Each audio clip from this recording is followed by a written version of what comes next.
Purihin ang Diyos, ating nga pong buksan ang ating mga Biblia sa Efeso. Efeso chapter 6, verse 10 hanggang 12. Ang sabi dito, sa katapus-tapusay, magpakalakas kayo sa Panginoon at sa kapangyarihan ng kanyang kalakasan. Magtiis kayo na buong kagayahan ng Diyos upang kayo'y magsitibay laban sa mga lalang ng dyablo. Sapagkat ang ating pakikibaka ay hindi laban sa laman at dugo, kundi laban sa mga panguluan, laban sa mga kapangyarihan, laban sa mga namamahala ng kadilimang ito. Sa sanglibutan, laban sa mga ukol, sa espiritu ng kasamaan, sa mga dakong kaitaasan. Purihin ang Panginoon at ang ating pong pag-aaral ay pinamagatang disappointed but not defeated. Sino na sa ating kalagitnaan ang nakaranas ng disappointments sa kanyang buhay? Lahat. Di po ba?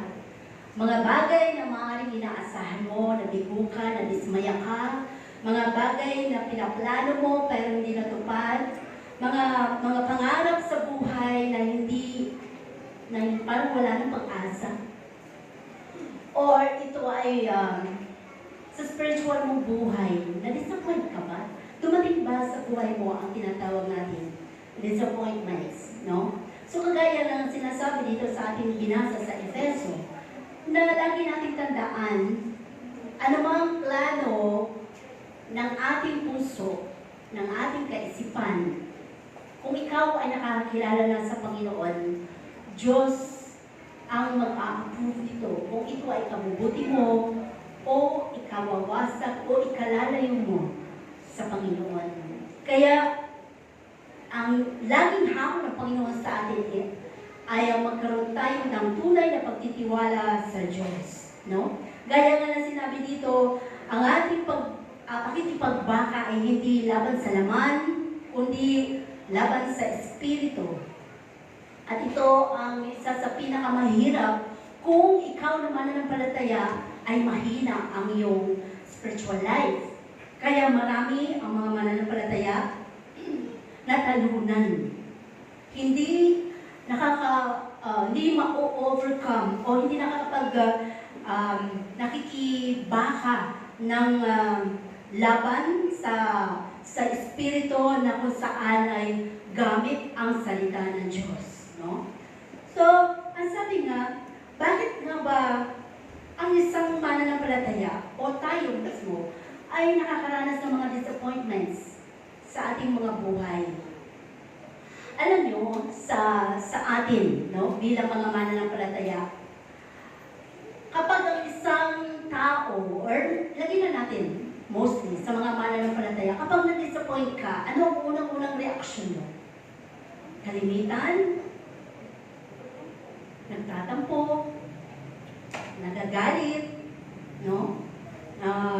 Parang feeling niya wala ng hope, wala ng pag-asa.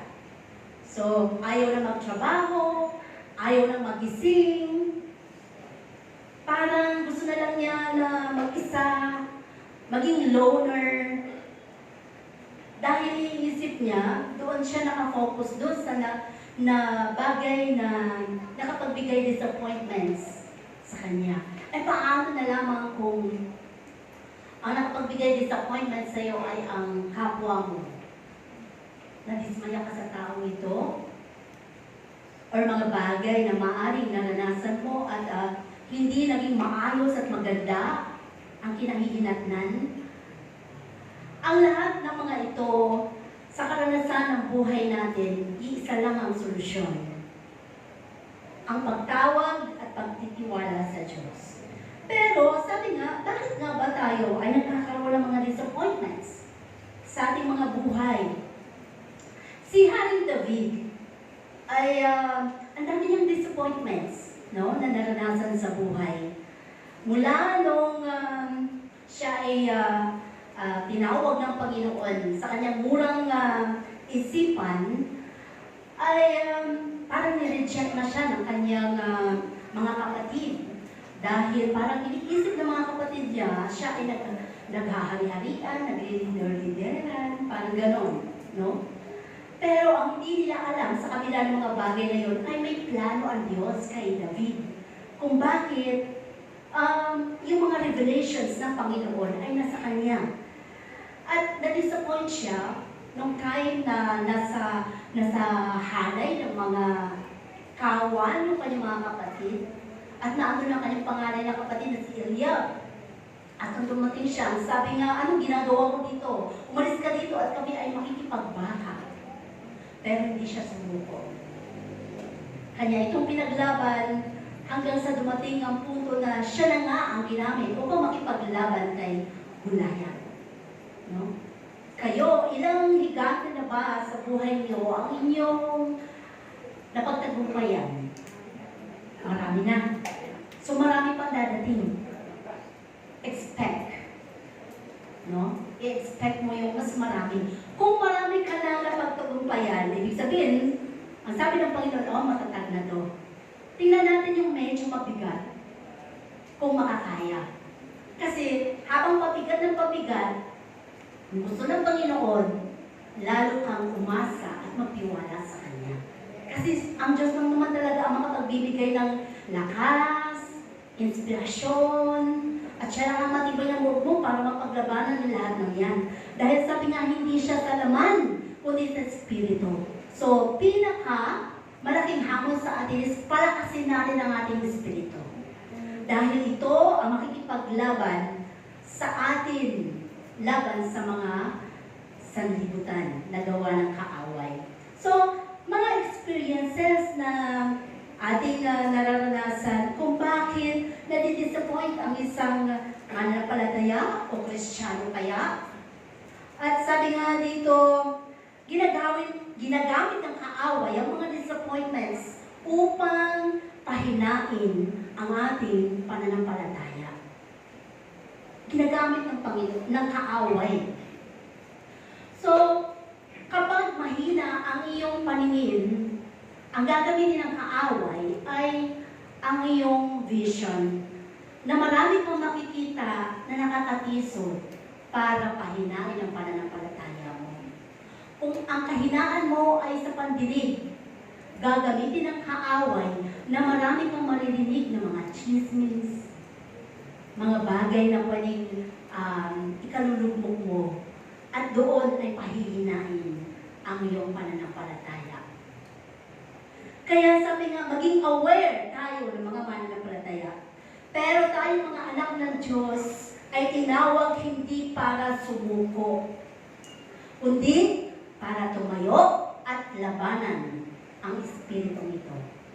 Dahil ang pagkakatawag sa atin ng Panginoon ay tunay nga na hinahamon ka ng Diyos na magsumikap hanggang sa makarating sa langit na bayan. Walang sukuan, no? Dapat hindi ka sumusuko sa anumang hamon ng kaaway, kahit ano pang ipakita sa iyo ng kaaway sa buhay mo. Ang lagi mong tandaan, gaano ba katatag ang standard ng iyong spiritual na buhay? Kaya ka bang pabagsakin ng kaaway? So, sabi nga, greater is He that is in me than he who is in the world. So, kung mas malakas ang spirito na nasa sayo, hindi ka kayang pabagsakin.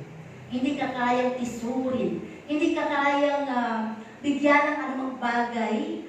Oo, bigyan ka ng kahinaan ng kaaway, pero kaya mo itong ma-overcome. No? Kasi ang gusto ng kaaway sa atin ay tumingin tayo sa mga problema at hindi sa Diyos.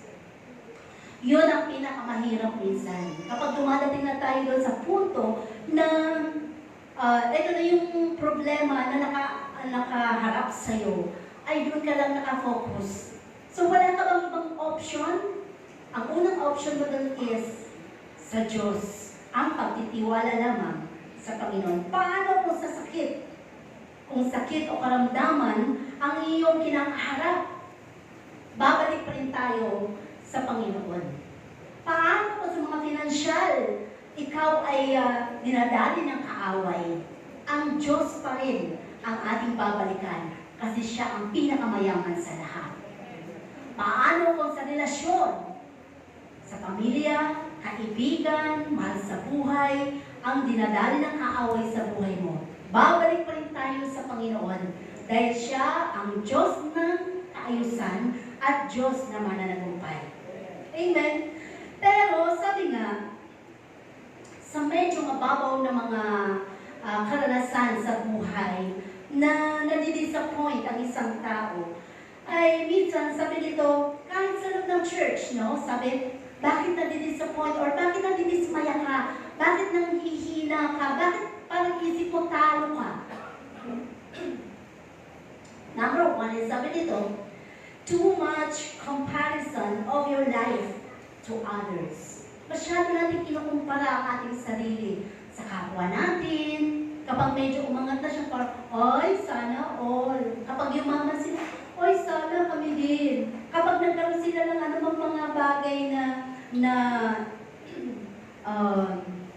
nalilikom or ano pa man, ay nakikita natin na parang feeling natin ay kawawa tayo o wala tayong kakayanan, sila lang ang meron. Kapag nakita natin yung mayaman yung kapwa natin, parang nagagalit ka ba? Or naiingit ka? Or nagsiselos ka? So, that is disappointments. Kasi, ang sabi, ito, ang disappointment sa buhay mo, ito ang magpapabagsak sa'yo. No? Ito ang magpapahina ng spiritual life mo. So, sabi nga, paano na lang kung ang kapwa mo ay nakita mong napakatalino at ikaw ay simple lang ang iyong karunungan. Lagi natin tandaan, every one of us has its uniqueness, no? Ng personality, or ng kakayanan, or ng ability. So, hindi tayo dapat nagkukumpara sa anumang bagay sa buhay natin kasi may kanya-kanyang plano ang Diyos sa atin. Iba ang plano ng Panginoon sa pamilyang ito, sa buhay niya, sa kaniyang kinakaharap, iba ang plano sa iyo.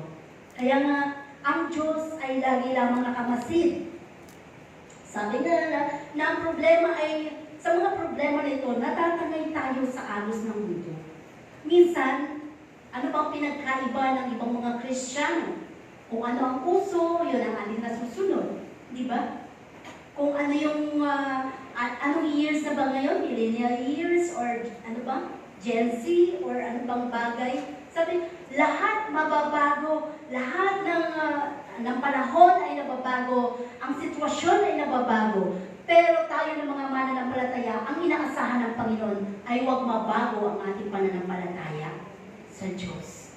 Siya lang ang kailanman ay hindi nagbago dahil ang salita ng Panginoon ay mananatili sa buhay natin. At ito ay mananatiling magtuturo para sa atin. Di ba?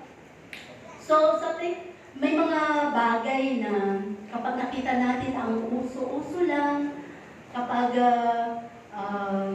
ito ay nakapag-uudyok sa atin, no? Para minsan ay mawala tayo doon sa nais na paghubog ng Diyos sa atin. Kaya, bilang mga mananampalataya, we shouldn't compare. Hindi natin maikukumpara ang buwan sa araw. Pareho silang gagamitin ng Panginoon. Pareho silang may kanya-kanyang gamit. No?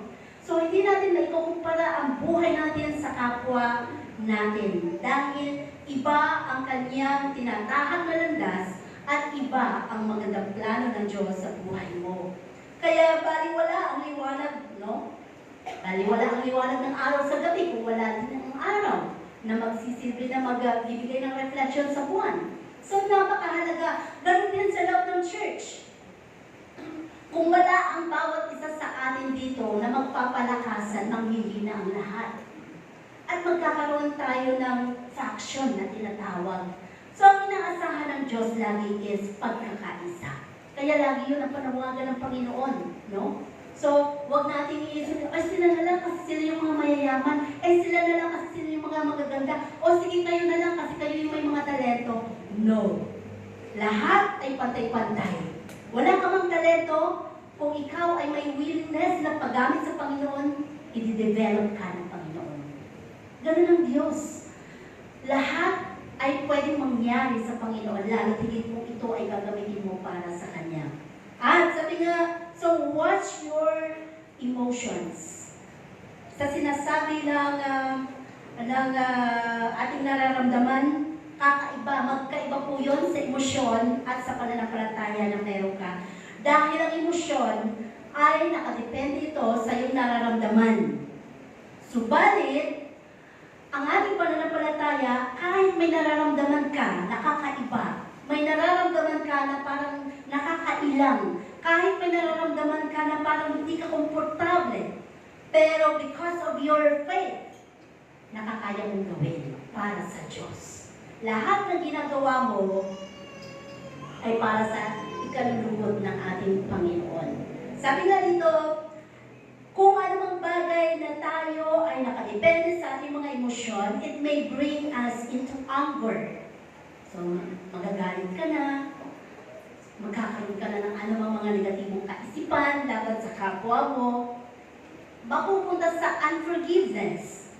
So, kahit na maayos yung kanyang pakikutungo sa'yo, parang natanim na sa puso mo yung mga bagay na nagawa niya sa'yo, no? Na parang hindi na nabago. Pero, sabi nga, ang Diyos lang nakakaalam at nakakabasa ng ating mga puso. At, syempre pa, walang tao o Kristiyanong masaya kapag puno siya ng ganitong mga ugali na hindi marapat sa harapan ng Panginoon. Ano pa? At sinasabi nga dito na bakit nagkakaroon ng mga experiences ang mga mananampalataya ng disappointments na tinatawag. So sabi, shifting of blame to others. So sinishift natin yung ating mga, sinisisi natin yung kapwa natin. So nadidisappoint ka. Diba? Diba? Pinangakuan ka, ay ikaw paglaki mo, ako magpapaaral sa iyo sa college eh. Yan, tandaan mo yan ha. Pero dumating yung magka-college ka na, nasa na yung nangako sa'yo. So, na-disappoint ka. Ano gagawin mo ngayon? I-blame mo ngayon yung tao. Kasi umasa kami doon, pinangakuan na kami, kaya hindi tuloy ako nakapag-aral. Diba? So, lagi ito ang nangyayari sa buhay natin. Kasi siya inaway niya ako, kaya hindi ako tuloy makapagpatuloy. Lahat ng mga emosyon natin na ating nararamdaman, ito ay hindi marapat sa harapan ng Panginoon. Kaya sabi, we always say, kung hindi dahil sa Kanya, siguro mayaman na kami. Kung hindi dahil sa Kanya, siguro nakatapos na ako. Kung hindi dahil sa Kanya, ibig sabihin, yung mga bagay na pinangako sa'yo, sinabi sa'yo, ay hindi natupad, kaya na-disappoint ka. Kaya sabi, huwag sisihin ng iba. Dahil ikaw lang ang pwedeng pumili ng direksyon ng buhay mo. Hindi ang kapwa mo. Hindi pwedeng siya ang magbibigay ng direksyon ng buhay mo. Ikaw lang at ang Panginoon. Dahil siya ang mag-guide sa'yo. No? Ang Diyos na makapagbibigay sa'yo ng pag-asa at matibay na pundasyon ng buhay mo para ikaw ay makapanatili sa Panginoon. So sabi dito, kaya nga may pangako ang Diyos sa John 10:10, diba? Sabi niya, magkaroon tayo ng kasaganaan ng buhay, no? Kasaganaan ng buhay, ang nais ng Panginoon, lahat ito'y plano ng Diyos sa atin. So kung ano man ang mga nangyari na nung the past, nakaraan, nasaktan ka man ng tao ito, pinahamak ka man, pinahiya ka man ng tao ito, hindi nang dahil sa mga ginawa niya sa buhay mo, ay kung ano ka ngayon. Kung sa Diyos ka nakabase o nakasandal. So, maaari lamang mo masasabing dahil sa Kanya kapag doon ka pa rin nakatingin at hindi mo na bibigyan ng pagkakataon ang Panginoon, no? Para makakilos sa buhay mo. Kaya manatili at magkaroon ng tunay na pagkilala sa Diyos. At sabi nga, may mga taong nagkakamali, nagkakasala. Lahat naman tayo, walang perfect na tao. Di ba? Walang perfect na tao. Pwedeng ang tao ay makapagkunwari dahil hindi naman natin nababasa ang kanilang puso. Pero kung ikaw, ang puso mo ay totoo at tapat sa Panginoon, kahit anong ipakita sa iyo ng kapwa mo, hindi mababago kung sino ka. Yung standard ng buhay mo bilang isang mananampalataya. Ikaw ay mananatili at tunay na kumikilala sa Diyos at doon nalulugod ang Panginoon. Kaya kung mga bagay na ito, lagi mong babalikan sa buhay mo, ang mangyayari lamang is magagalit ka, magtatanim ka ng sama ng loob. So kahit na magalit ka, may mabago ba? Wala. Halimbawa, may nabasag na baso ang anak mo, at labis na galit ang pinairal mo, napalo mo, sinako mo, pinalo-palo mo pa sa sako, dahil sa napakahalaga nung nabasag ng anak mo na yon, may nabago ba? Nabuo ba yung baso? Wala. So, bilang mga Kristiyano, ang tinuturo lagi sa atin ng Panginoon ay magkaroon ng tunay na pagkilala sa Diyos upang ang Diyos ay magbibigay ng tunay na paggabay sa iyo para magpagdesisyon ka ng tama. Ang mahalaga ay hindi ang nakaraan, kundi ang ngayon at ang bukas. Dahil ito ang tinatrabaho natin ngayon, mga bagay na pwede pang mangyari. Kasi mga nakaraan nangyari na yun eh. Natagpusan mo na yun. Napagtagumpayan mo na yun. Kaya ka nga niligtas ng Panginoon, kaya ka nga nandito ngayon. So, isang bagay lang ang pinakamahalaga doon. Ang matuto tayong patawarin ang ating mga sarili. No? Ang sarili mismo natin. Minsan kaya tayo napakahirap maka-move on sa mga masasakit na karanasan ng buhay natin dahil ang ating sarili mismo hindi natin mapatawad. Nandun yung guiltiness o mga bagay na pilit na inilalagay ng kaaway sa buhay natin. Kung nagkakasala man tayo, pinatawad ka ng Panginoon doon, alisin mo na yung guiltiness mo. Dahil gusto ng Panginoon, lagi ikaw ay transparent sa harap ng Diyos. Ang mahirap lamang is, sabi ang mga Kristiyano, ayun doon sa nabasa ko sa isang aklat, ang sabi, kalimitan sa mga mananampalataya kapag nagkakasala, sa halip na magsisi, para malaya ka nang makaharap ulit sa Panginoon, ang ginagawa is, inaalis ang feeling of guiltiness sa kanyang puso at kaisipan. Ibig sabihin, kapag halimbawa nagkasala ka, inaalis mo yung guiltiness mo, parang iniisip mo, ay sila lang din, ganun din naman ginagawa nila eh. Nakikita ko rin naman sila eh.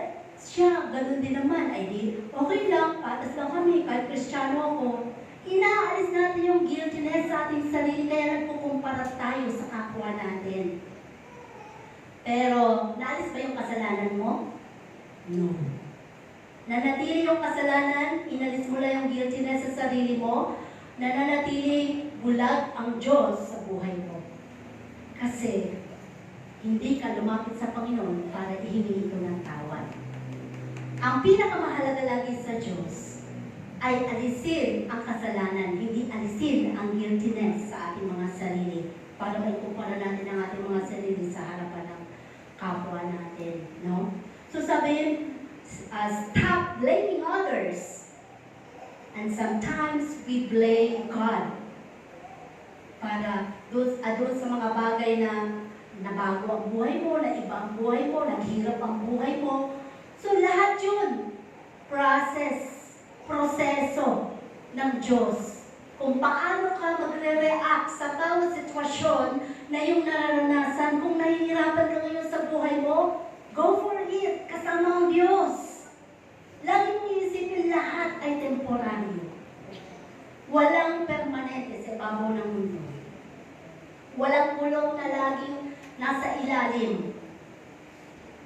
Umiibabaw to minsan. Kapag ito'y umikot na. Ganun lang ang buhay. Kaya nga may awit na gulong ng palad. No? So sa buhay natin bilang mga mananampalataya, minsan nangyayari ang mga disappointments dahil we exaggerate the negative in life. Ini-exaggerate natin. Ito na yung naranasan mo, parang ang bigat-bigat na sa puso mo, parang hindi mo na ma-overcome. Napakahirap, di ba ngayon? Sa panahon ng mga Gen Z, parang sabi, ito yung mga sitwasyon ng buhay ng mga bata ngayon na kapag pinagalitan mo, ang bilis nila magtampo. Kapag pinagsabihan mo or hiligpitan mo, ipagtatanim sa'yo, ipagdadamdam ang magulang. Ganun ba ang isang mananampalataya? Pero sabi, ang laging sasabihin lamang sa'yo is, ito na nga yung kapanahunan eh. Ang Panginoon, lagi natin sasabihin, kailanman hindi niya bago ang kanyang pamantayan, no, sa ating buhay. At lahat ng mga nakaranas ng kahigpitan ng mga magulang noon, tingnan niyo ang sitwasyon nila ngayon. Ito yung mga Kristiyanong may malawak na unawa, marunong magpatawad, no? Dahil na-overcome nila ang anumang hamon ng buhay. At nakita nila na ang buhay pala ay hindi madali. Talagang may struggles. May mga bagay na paghihigpit ang Panginoon, gaya ng ating mga magulang. Normal, naliligpitan ka ng magulang mo. Dahil ang lagi sinasabi ng magulang mo is, papunta ka pala, pabalik na ako. Pero hindi na tinatanggap ng mga bata yan. Ang lagi sinasabi, hindi po tayo nagkasalubong, nanay.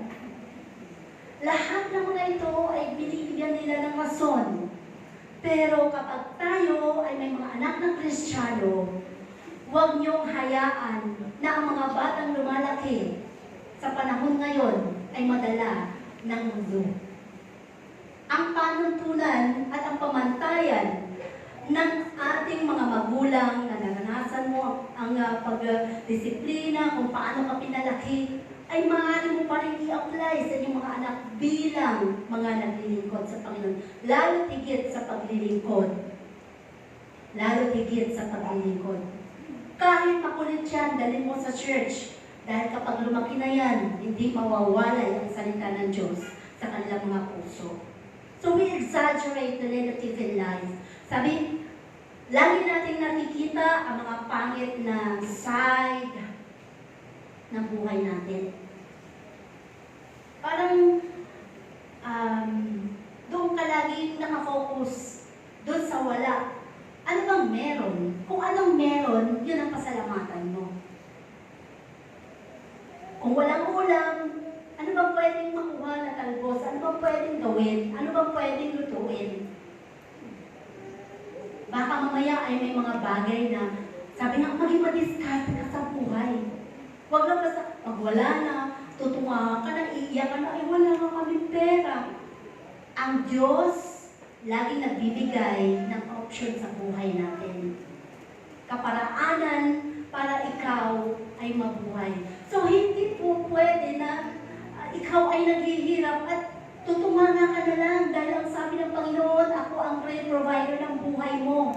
Paano ka ipoprovide ng Panginoon kung hindi ka mag-iisip? Kung hindi ka gagawa at hindi ka kikilos? So, ang Panginoon binigyan tayo ng kaisipan para makapag-desisyon, makapagplano ng ayos at tama sa harapan ng Panginoon. Pero bago ka mag-desisyon, laging nakasubject sa ating Diyos. Sabi nga na dito sa ating pinag-aaralan, laging binababa natin ang ating kaisipan, no? Patungkol sa buhay, sa standard ng buhay mo, Kristiyano ka na, pero ang mga kwento mo, ang hirap ng buhay. Pataas ng pataas. Ang kausap mo ay hindi Kristiyano. Paano sila maniniwala na ang Diyos na pinaglilingkuran mo ay mayaman? Kristiyano ka, Pero, ikaw ay nanatili doon sa mga negatibong kaisipan. No? Lagi natin tandaan, kapag ibinabaon mo yan sa kaisipan mo, bababa yan sa puso mo. At kapag nasa puso mo na yan, yan ang magbibigay ng bigat sa'yo para ikaw ay mawala at bumagsak sa iyong buhay spiritual. So kung aalisin mo ang focus mo sa mga pangit na karanasan sa buhay, at titingin ka sa kung ano ang meron ngayon, ano ba ang pwedeng gawin ngayon, dahil laging meron kaparaanan ng Diyos. Nalugi ka sa negosyo?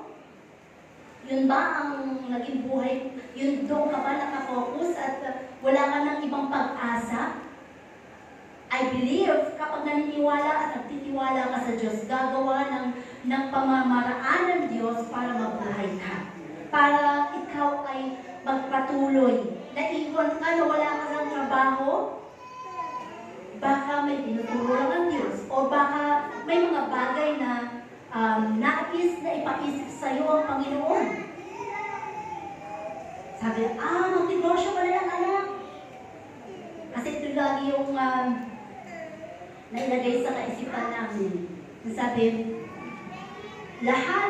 sabi ng magulang namin, lahat ng iyong mga pinag-aralan, yan ay daan or hagdan lang para hindi kayo maloko ng tao, hindi kayo manloloko ng tao, hindi kayo maligaw sa buhay na kung anong meron ang buhay. Pero, ang sabi nga, kapag ang isang tao, Kristiyano, ay nagkakaroon ng tunay na pagharap, no? Sa bawat sitwasyon ng buhay, matuto tayong harapin ito. Huwag nating takbuhan, huwag nating takasan, dahil saan ka man pumaroon, ang sabi, hahabulin ka ng sitwasyong iyong iniwan. So, manatili sa presensya ng Panginoon, dahil kung aalis mo ang focus mo sa mga negatibong bagay na karanasan sa buhay mo at titingin ka sa kung ano man ang meron ka ngayon, ma-appreciate mo ang Panginoon. Ma-appreciate mo ang Panginoon. Ginising ka kaninang umaga? Nagpasalamat ka ba? Lord, salamat, buhay pa. Hindi ako binangungot kagabi. Salamat, Lord, sa panibagong lakas. Lord, salamat sa magandang panahon. Lord, salamat. Nakita niyo yung disgrasya kaninang madaling araw dyan sa Bukana? Parang babae yata yun, putol ang katawan. Dahil nasa gasaan ng malaking truck. Buhay natin, din natin alam kung hanggang kailan. Malakas ka ngayon, bukas baka wala na. Kaya, ang laging hamon nga sa atin, every day of your lives, lagi mong isipin, ito na ang huling buhay mo. Para laging gagawin mo ang the best para sa iyo at para sa Panginoon. So, ang buhay bilang mga mananampalataya hindi madali. Minsan, pangit na mga karanasan sa buhay, ginagamit ng Diyos para gumanda ang kalalabasan nito. Naniniwala kayo doon? Diba? Sino dito yung noong panahon na sila ay nagsisimula pa lang sa paglilingkod, ang daming struggles, ang daming persecution, ang daming mga bagay na parang hindi mo kaya magpatuloy na ilagay ko rin sa isip mo. Akala ko ba kapag Kristiyano ka na ay aayos ang buhay mo, gaganda ang relasyon mo? No! May proseso. Laging may proseso ang Panginoon. May pagtuturo lagi. Baka hindi pa humugang character mo or mga bagay na kailangan mo mapagtagumpayan para ikaw ay tumatag. Hindi magiging matatag ang isang bata kapag lagi nating binubuhat kapag every time na siya ay madapa. At sasabihin natin, uy, grabe kang, ito pa yung nagpa-ano sa'yo, pinapalo pa natin. Binibigyan natin ng kahinaan ng loob ang ating mga anak. Pero pag Amerikano, kapag nababok na ano, okay, stop, stand up. You can do it. Ganon sila ka-independent. Kaya lumalaki ang mga anak natin na mahina ang loob, hindi makapag-desisyon ng tama, dahil tayo mismo ng mga magulang ang nagtuturo nito. So sabi, mga bagay na mga kahinaan ng buhay natin, kunin natin upang ang Diyos ang maging kalakasan natin. No? So minsan sa pakiramdam mo, dinurog ka ng sitwasyon. Sino ang durog na durog ngayon? Dinurog ng pison. Sino ang nasa struggle ng buhay na ngayon? Sino yung may struggle sa financial sa mga oras na to? Sino yung may struggle sa physical? May karamdaman na pinaglalaban niya ngayon? Sino ang may struggle sa relasyon ngayon? Lahat ng yan, challenge ng buhay natin. Kaya mo pa ba na magpatuloy sa Panginoon, na maglingkod sa Panginoon sa kabila ng mga karanasan nito? Na ipinayagan ko, wala kang pera May paa ka, di maglakad ka papunta sa church. Kung naniniwala ka na ang Diyos na pinaglilingkuran mo ay tapat at totoo, kasi ang pagtugon ng Panginoon ay hindi lang ngayon. Kailangan meron ka muna mapatunayan sa Diyos na totoo, Lord, paglilingkuran kita. At doon pa lang siya magbubuhos ng pagpapala sa iyo. Kapag totoo na naniniwala ka sa mga pagkilos niya. Hindi robot ang ating Diyos. Alam niya kung kailan siya tutugon sa mga hinihiling mo. Lahat ay may aral at leksyon ang Panginoon. So kung durog man ang karanasan mo, pakiramdam mo ngayon, pero sa Diyos, laging may pag-asa. Magtiwala lang. Parang madali lang sabihin, Sister Luz, yung tiwala, madaling sabihin, mahirap gawin. Pero kung may malalim ka na relasyon sa Panginoon, ang pagtitiwala na sinasabi dito ng Diyos, kahit hindi mo nararamdaman ng Panginoon na kumikilos, basta nagtitiwala ka pa rin, yun ang gusto ng Panginoon. Parang wala kaming financial ngayon, ang dami kong kailangan, Panginoon, pero nagtitiwala ako sa iyo, Lord, na magkikilos ka, gagawa ka ng kaparaanan. Hindi ko alam kung anong gagawin mo, Panginoon, pero alam ko, amazing God ka. At great provider ka, Panginoon. Tuloy ka lang sa ginagawa mo. Tuloy ka lang. Huwag kang magmugmok at lagi magtiwala sa Diyos. Kahit hindi mo nararamdaman na, totoo ba ang Diyos? Bakit parang hindi naman kumikilos? Parang tingin na yata siya sa ating mga panalangin. No. Lagi nakatingin sa puso natin kung paano tayo mag-react sa bawat sitwasyon ng buhay natin. Ang pagtitiwala sa Panginoon ay napakahalaga. No? So, sabi nga, laging may pag-asa. Hinahayaan ng Diyos, ma-disappoint ka. Hinahayaan. Hindi ang Diyos ang nagbigay ng disappointments. Tandaan natin yan. Hindi ang Diyos ang nagbigay ng mga kabiguan mo. Hindi ang Diyos ang nagbigay ng mga pagkadismaya mo. Pinapayagan lamang ng Panginoon ito para hanapin mo siya. Dahil siya ang katugunan at solusyon sa mga disappointments ng buhay mo. Dahil minsan nga, sabi dito, ginagamit ng Panginoon ng Diyos para maging malakas ka. Tama? Para maging malakas ka. Nakita mo na parang bang, tumaas na pala yung Facebook. Totoo pala. Kapag ang salita ng Diyos ay pinanangananan mo sa buhay mo, tumataas ang antas ng faith mo. Pero kung sa bawat yugto ng buhay mo ay gusto mo na laging sumuko, wala kang maaasahang paglalim sa buhay spiritual mo. Hanggang naandun ka sa kababaw ng pagkilala sa Diyos. Kaya mo nga siyang, kaya ang mga Kristiyano may mababaw na pagkilala sa Diyos na nanatili lamang doon sa sitwasyon na kung saan kaya nilang i-give up ang kanilang faith. Kaya nilang ibigay ang oras para sa Panginoon sa gusto lang nila.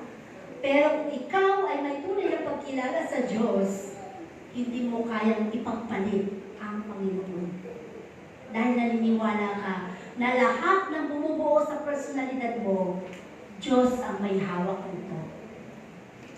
So sabi nga, ang gusto ng kaaway sa atin, panghinain ka, mag-focus ka sa mga bagay na kanyang in-inject sa'yo, no? Tandaan mo, bilang Kristiyano, ang mga disappointments ay hindi hudyat ng pagsuko. Hindi mo kailangan sumuko. Sumuko ka sa Panginoon, pero sa hamon ng buhay, huwag mong sukuan. Tuloy ka lang. Nawalan ka ng kaibigan sa loob ng iglesia, tuloy ka lang. Dahil ang pinunta mo dito ay ang Panginoon. Hindi para sa kaibigan mo, hindi para kay kumare, hindi para kay kumpare. Ang ginawa mo paglilingkod ay para sa Diyos. Kung nakasandal ka sa mga kaibigan mo, sa mga kakilala mo, sa mga kumare mo dito, at pag nawala sila, parang nanghihina ka, hindi nakasalig sa Diyos ang faith mo. Kailangan sa Diyos ka nakafocus. Dahil anumang mangyari sa buhay mo, anumang ligwak ng kaaway sa puso mo, hindi ka matitinag. Dahil may matatag kang pananampalataya sa Panginoon. No? So, huwag sumuko. Madalas, iniisip natin, kalaban natin yung tao, kalaban natin yung kapwa natin, kalaban natin yung kapatid natin, kalaban natin yung pamilya natin. Yun lang yung nasa isip natin. Pero sa katotohanan, ginagamit lang sila ng kaaway para panghinaan ka, para pabagsakin ka.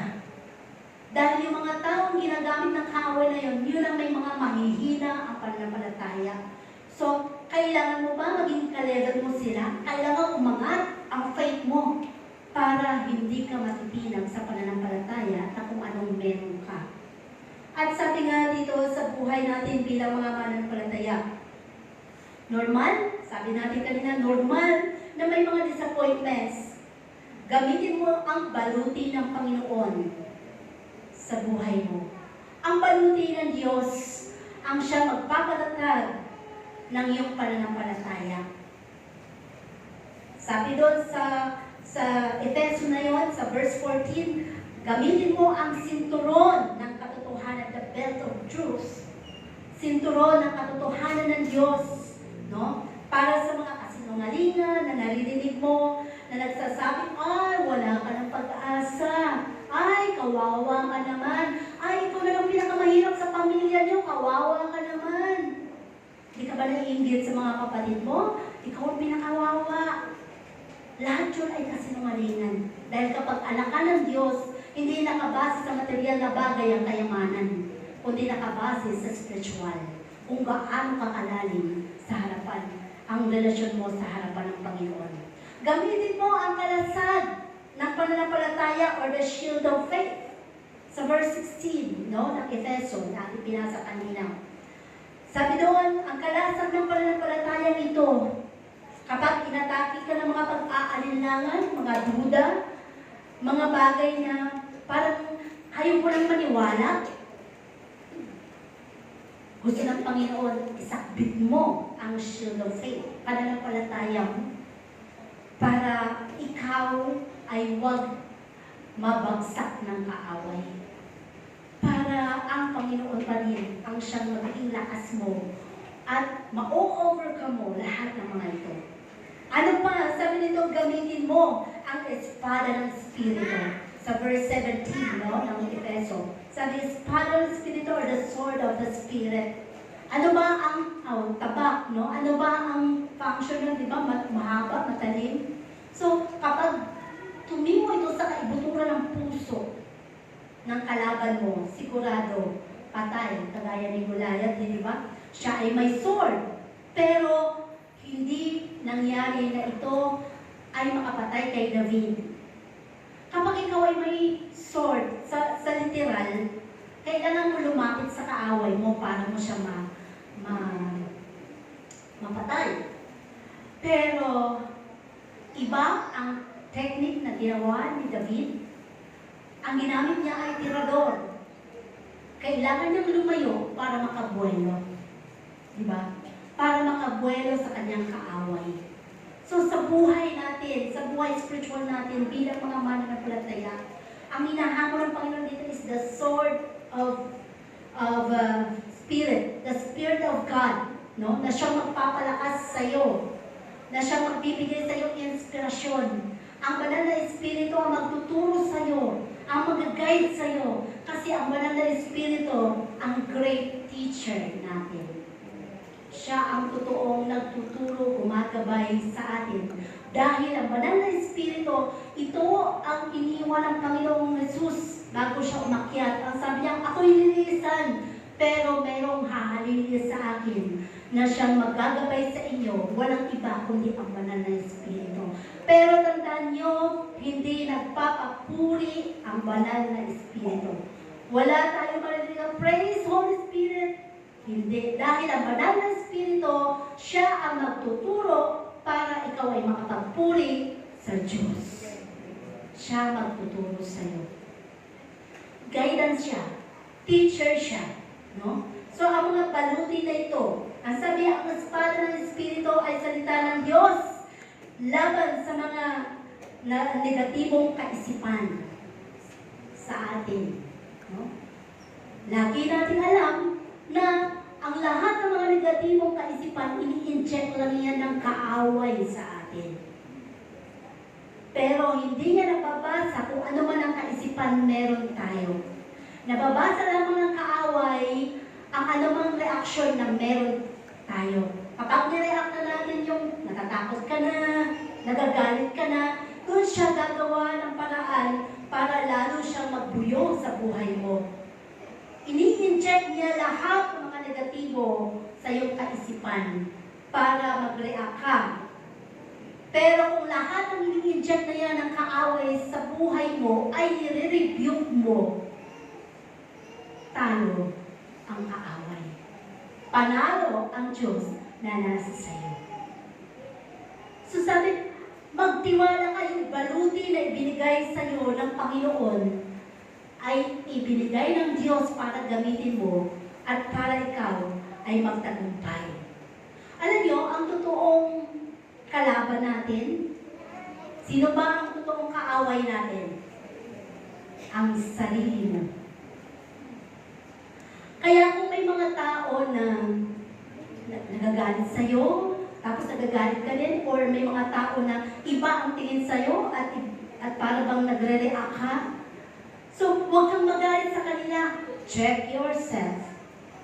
Baka ikaw may mali. Kasi kung totoong hinuhubog ka ng Panginoon, kahit anong ipakita ng kapwa mo sa'yo, kahit na magalit sa'yo yan, kahit anong sabihin niya sa'yo, kung ikaw ay may tunay na pagharap na may kababang loob sa Panginoon, kumikilala sa Diyos, hindi mababago ang character mo. Kaya mo pa rin ibigin ang taong ito. Kaya na di ba may nagsasabi, ano ka ba, niloko ka na nga, pero bakit ganyan pa rin ugali mo? Hindi mo pa rin magawang magalit sa Kanya. Because of love. Love covers a multitude of sin. At ang love ay nagagaling sa Panginoon. Hindi mo kailangan, minsan sabi dito, hindi mo kailangan na magtiwala sa sarili mo, kundi magtiwala ka lang sa Panginoon. Minsan hinahayaan ng Diyos na mawalan ka sa buhay mo. Mawalan ka ng financial, mawalan ka ng kaibigan, mawalan ka ng trabaho, mawalan ka ng anumang bagay, no, na maaaring pakinabang sa'yo. Pinapayagan ng Diyos minsan. Dahil ang gusto ng Panginoon, kapag nawala na lahat ng iyon, siya na ang tatawagin mo. Kasi minsan, kapag tayo nakadepende sa mga kapwa natin, kaibigan natin, doon tayo parang humuhugot ng lakas sa kanila na mali, dapat sa Diyos lang. Yun ang gustong-gusto ng Panginoon. Sa Panginoon ka lang umasa. Huwag kang umasa sa kapwa mo. Huwag kang umasa sa kung sino man na may mga, tingin mo ay may mga paninindigan sa buhay. Kundi umasa ka lang sa Diyos. Dahil ang Diyos kailanman hindi ka iiwan. Hindi ka pababayaan. Kaibigan na tinuturing mo, pwede kang iiwan, pero ang Panginoon, hindi ka iiwan. Pamilya, pwede kang itakwil, pero ang Diyos, kailanman, hindi ka itatakwil ng Panginoon. Dadamputin ka pa ng Diyos. So sabi dito, search our hearts.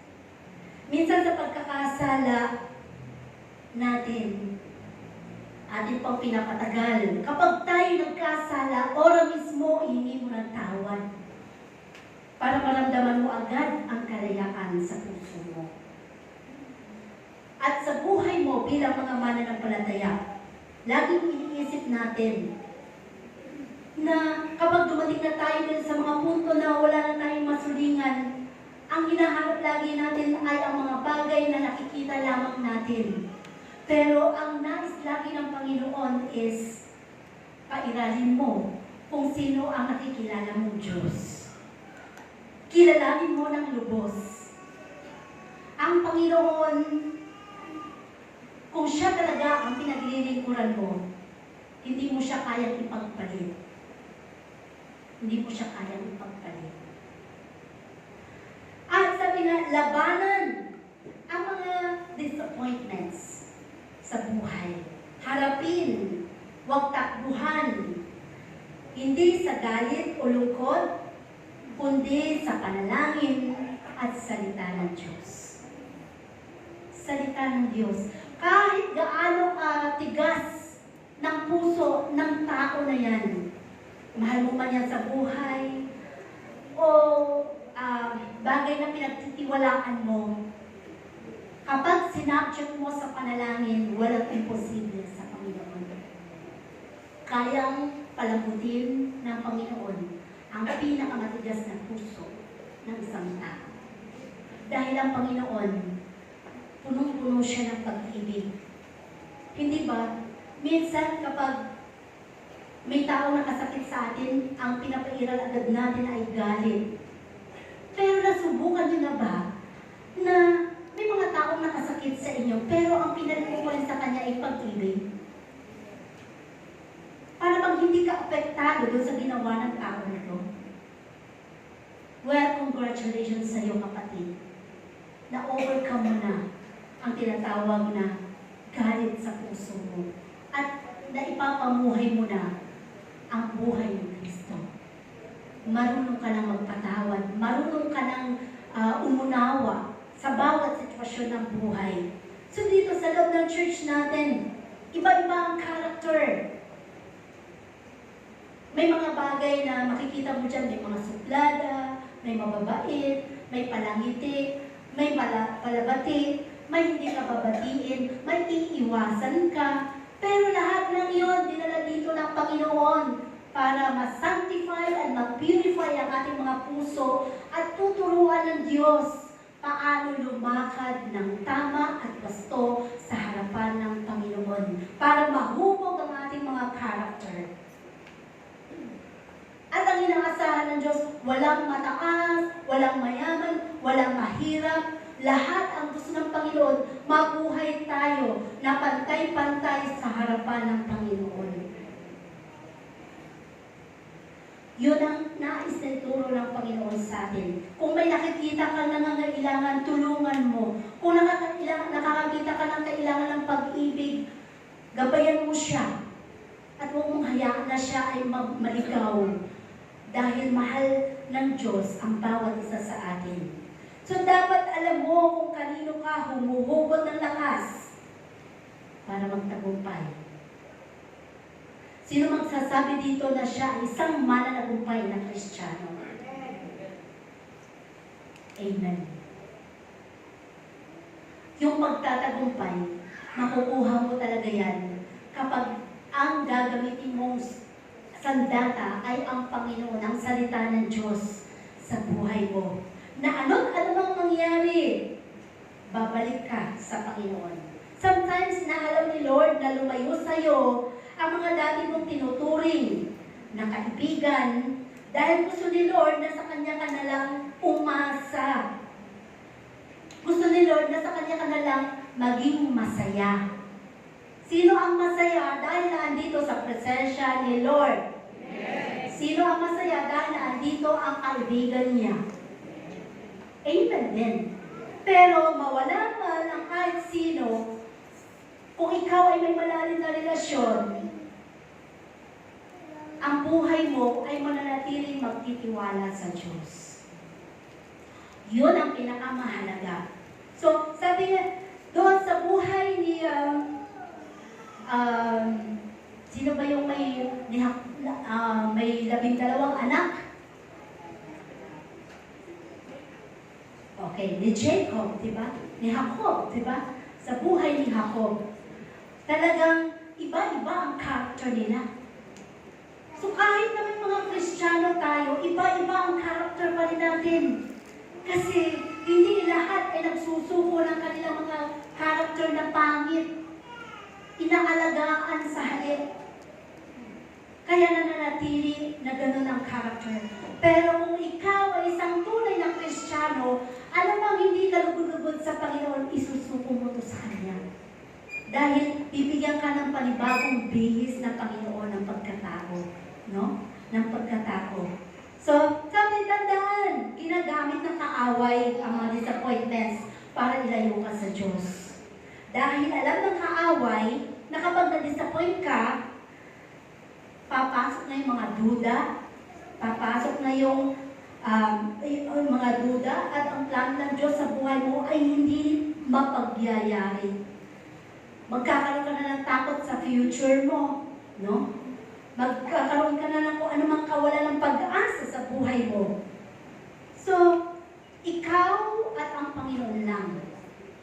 At sa ating panghuli, sabi dito, ano ang mga dapat mong tandaan? Kung ikaw ay dumadanas ng mga disappointments sa buhay. Unang-una is, sabi, hanapin mo ang Diyos.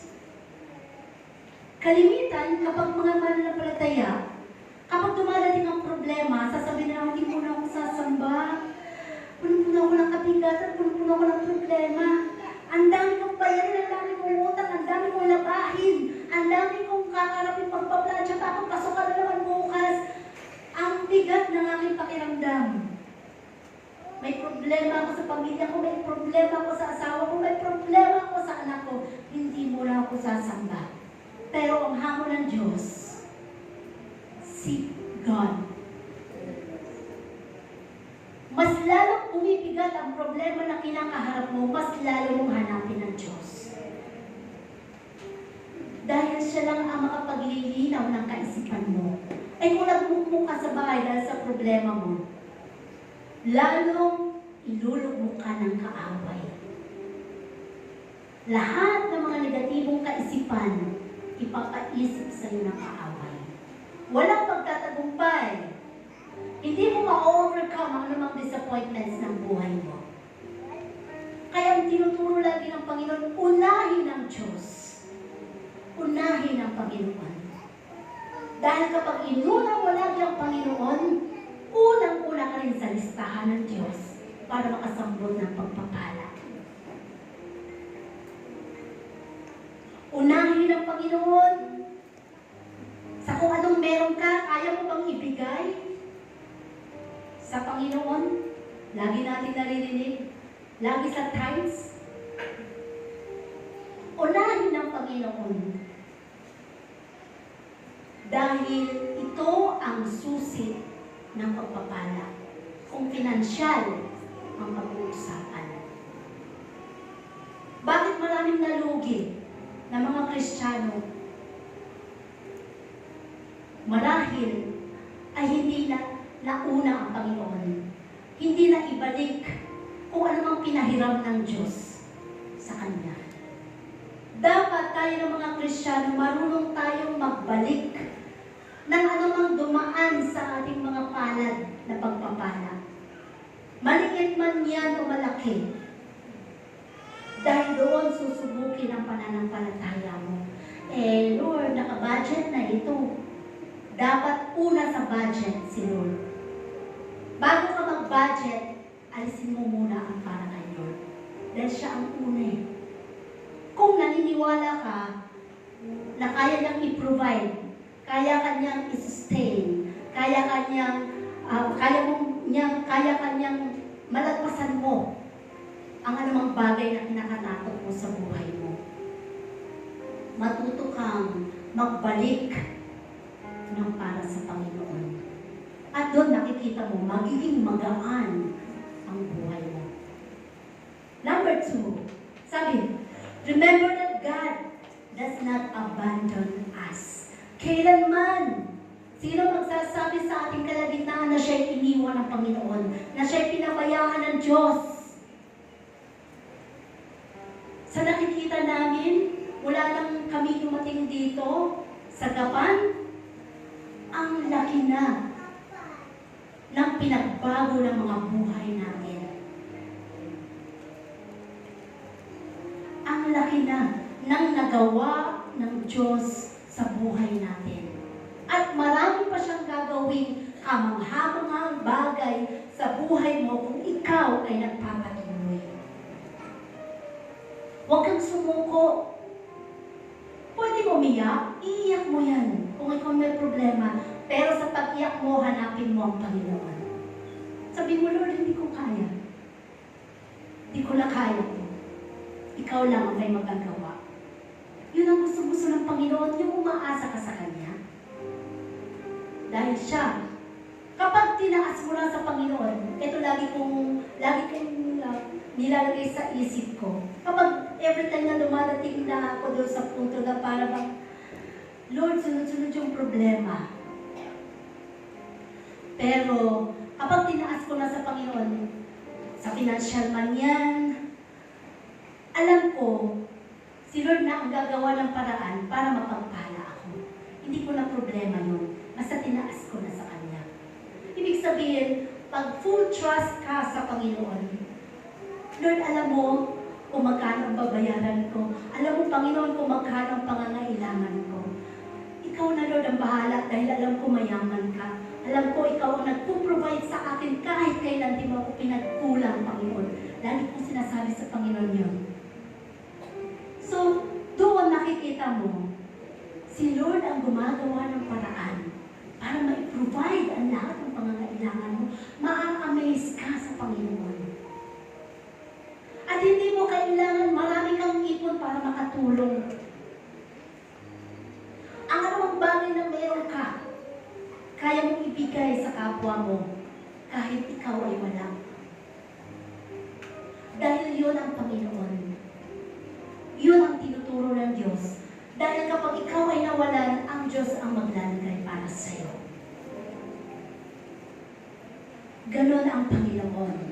And the last sabi, we can call upon the name of the Lord anytime. Kaya mo siyang tawagan. Kung ang ating mga cellphone, hindi ka matatawagan kapag hindi ka nakakonect. Sasabihin, ay, hindi naka-online, hindi natin matawagan. Pero si Lord, lagi nakakonect. Nakakonect ka lagi po yan. Nakakonect na lagi ang Panginoon. Ganon kabuti ang Diyos. Pahalagahan mo ang sarili mo dahil mahalaga ka sa Panginoon. Ang bawat isa sa atin, mahal ng Diyos. Sino ka man. Kung yung mga mamamatay tao, mahal ng Diyos eh. Gusto nga ng Panginoon sila'y maligtas. Tayo pa kaya na kumikilala na sa Panginoon, ang sa atin na lamang ay pagpapatuloy, pagsusumikap, at lalong paglalim sa ating relasyon sa Panginoon. Eh, wala kaming trabaho, wala kaming pinagkukuhanan. Hinagutom ka ba? Kahit kailan, Hindi magpapabaya ang Panginoon sa mga anak niya kahit wala kang resources. Maaaring may mga gagamitin siyang tao, may gagamitin siyang sitwasyon, pamamaraan, dahil iba ang kaparaanan ng Diyos sa kaparaanan mo. Eh, ang solusyon mo, mangutang kay Bombay. Pero ang solusyon ng Panginoon, magtiwala ka, anak. Sabi nga, ang plano ng Diyos, pasaganain ang kanyang mga anak. Kaya lang ang sabi, ang mga anak ng Diyos ay tamad humingi sa Panginoon. Pero, tandaan nyo, kapag humingi kayo sa Panginoon, dapat unang marunong kang magbalik sa Kanya. Kapag humingi ka sa Panginoon na grant ang hiningi mo sa Panginoon, pero hindi ka na natutong magbalik dahil na-enjoy mo na yung mga hiningi mo sa Panginoon, tandaan mo, hindi yan mananatili, mawawala ulit yan. Pansamantala lang lahat yan. Konklusyon, bilang mga mananampalataya, tayo na kumikilala, nakakarinig ng salita ng Diyos, huwag natin basta lang napapakinggan. Isa puso natin at ipamuhay natin. Hindi tayo tinuruan magkaroon o magsaulo ng napakaraming verses para may pangbato tayo sa mga tao. Masabi natin na, ay, ang husay niya, ang galing niya. Hindi. Ang lahat ng mga salita ng Diyos, ang sabi, itinuturo ng Panginoon ang kanyang salita, hindi para maipambato natin, para maipagyabang natin na tayo maraming alam sa Biblia. Ang nais ng Panginoon, kahit isang verse lang yan ang pinanghahawakan mo, pero pinapamuhay mo, diyan, nagagalak ang Diyos sa'yo. Sukuan ka na ba, kapatid? Sabi ng Panginoon, huwag kang sumuko. Napakagaan lang yan na. Susuko ka na. Huwag kang lumayo. Lalayo ka, hahanapin mo din ako. Sino bang tutulong sa'yo? Ako pa din. Kaya, sa buhay mo, bilang mananampalataya, kung paano ka pinagkatiwalaan ng Diyos, ng kanyang pagmamahal, pakaingatan mo ito. Pakaingatan mo ito. Dahil ang Panginoon ay nagpapahalaga sa iyong kaluluwa, sa kaligtasan na hinahanap at inaantay ng Diyos pagdating ng araw, na sana lahat tayo makarating sa langit na bayan.